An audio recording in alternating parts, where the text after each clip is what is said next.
We have came from Bangalore as everyone has been told that what is our main issue. The main issue is that so that we can save our constitution, and we came to Hassan also with this intention only, and we have met all the religious leaders and communities also, and then we have came here to yesterday we have met this constitution, this one Hassan Zile Jana Parvar, and we have met and we have a good and great gathering so that we can have 100% polling also, and each and everyone we are united. Nobody can break our unity, so that we have met each and every one, not like this that we are meeting some religious persons of Muslims or some other like this, not, but we have met each and every, we are one.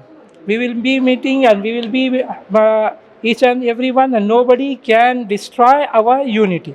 Thank you. And my appeal is that we have to give 100% voting, and we have to bring Congress to the power. Thank you very much. ಸ್ಥಳೀಯ ಹಾಗೂ ನಿಖರ ಸುದ್ದಿಗಾಗಿ subscribe ಆಗಿ ಬೇಮಾ ವಿಜಯ digital YouTube channel ಹಾಗೂ ಪಕ್ಕದಲ್ಲಿ ಕಾಣುವ bell icon click ಮಾಡಿ ಕ್ಷಣ ಕ್ಷಣದ ಅಪ್ಡೇಟ್ಗಳನ್ನು ಪಡೆದುಕೊಳ್ಳಿ.